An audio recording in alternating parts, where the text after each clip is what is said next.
slightly into the background. Hello again, welcome back. It's day 4.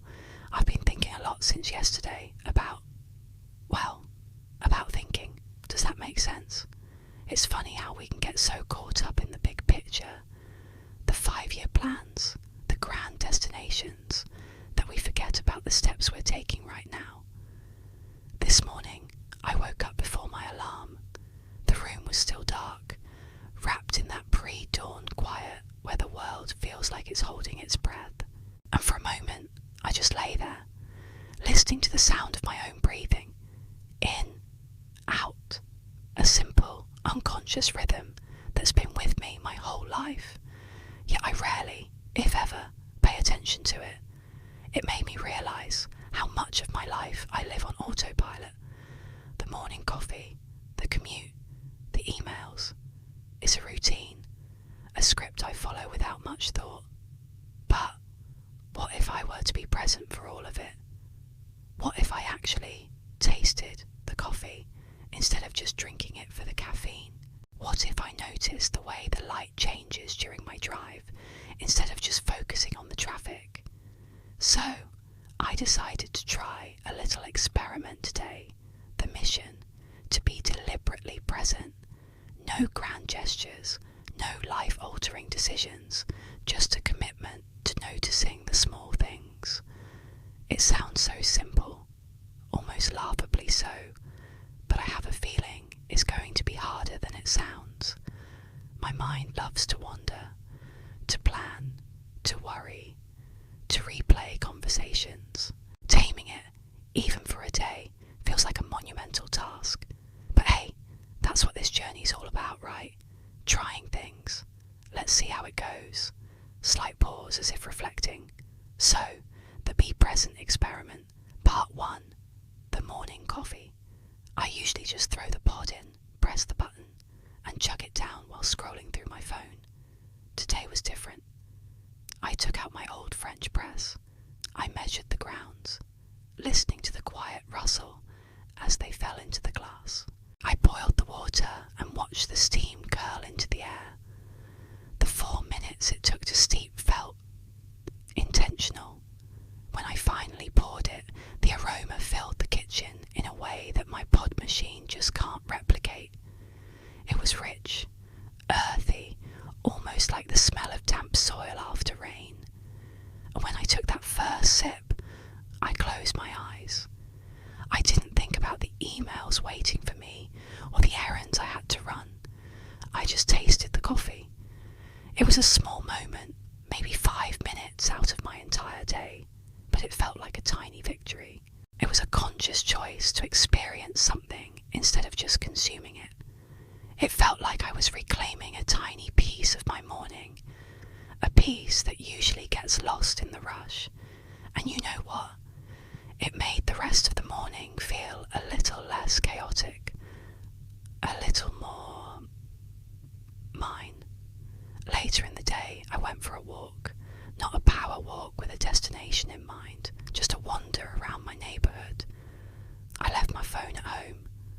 That felt weird, almost like leaving a part of myself behind. My hand kept twitching towards my pocket, searching for the familiar weight of it. But without the distraction of notifications or the urge to capture the perfect photo, I started to see things I've walked past 100 times but never truly noticed. There's this one house a few blocks over with a tiny, slightly crooked birdhouse hanging from a tree branch. I saw a little blue tit flit in and out of it, a flash of yellow and blue against the green leaves. I noticed the intricate patterns of cracks on the sidewalk, like a miniature road map leading nowhere.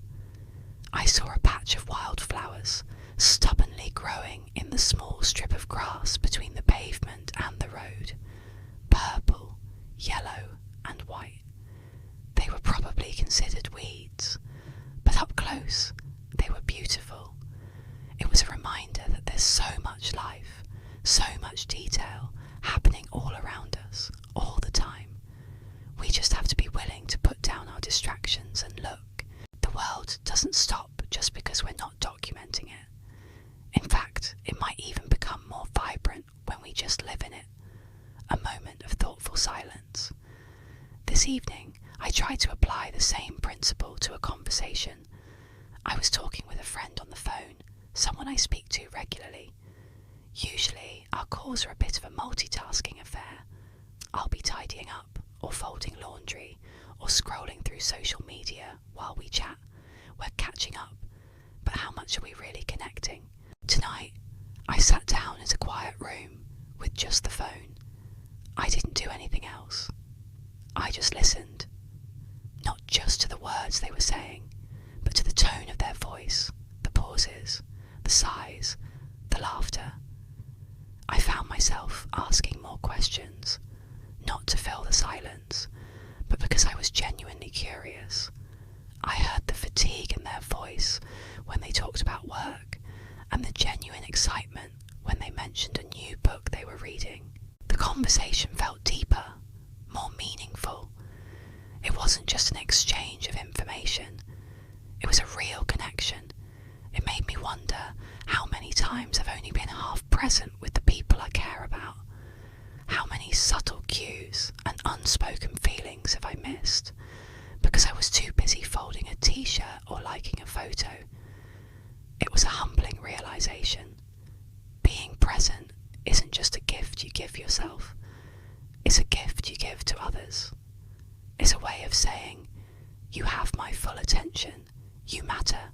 Of course, it wasn't a perfect day. There were moments my mind drifted back to my to-do list.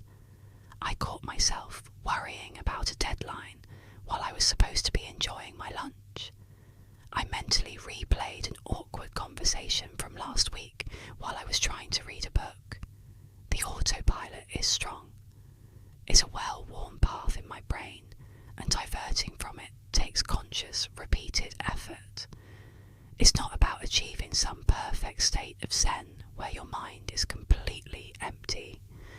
I don't think that's even possible or desirable. Our minds are made to think, to dream, to plan. But it's about learning to be the driver, not the passenger. It is about noticing when your mind has wandered off and gently guiding it back to the present moment without judgment. Noticing the warmth of the sun on your skin, the feeling of your feet on the ground, the taste of your food. Each time I brought my attention back, it felt like a small act of self-care, a quiet rebellion against the frantic pace of modern life. As the day comes to a close, I'm sitting here, just reflecting. The biggest takeaway from today's little experiment is this. Being present does not add more things to your day, but it makes the day you feel fuller. It's like turning up the saturation on a photograph. The colours were always there, but now they're just more vivid. The simple act of noticing has a way of turning the mundane into something, well, not necessarily magical, but meaningful. A cup of coffee becomes a ritual.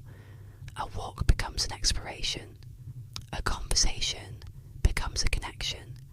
I didn't get more done today. In fact, I probably got a little less done in the traditional sense, but I feel like I lived more. I experienced the hours instead of just letting them pass me by, and that feels far more productive than clearing my inbox. So, day 4, it was a day of small things, of quiet observation. It was a reminder that our lives are not just the big, headline-worthy events. Our lives are a collection of these tiny, seemingly insignificant moments. The sunrise, the first sip of coffee, a shared laugh, the feeling of cool sheets at the end of the day. These are the bricks that build the house of our life. And if we rush past them, if we don't pay attention to them, we might find ourselves living in a house we don't even recognise.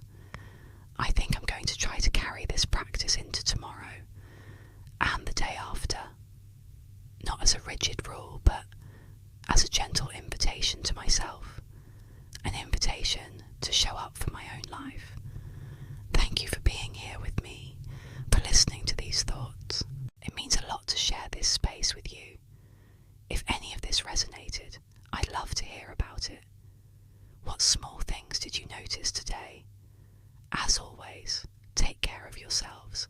I'll see you tomorrow for day 5. Don't forget to subscribe if you'd like to follow along. Bye for now.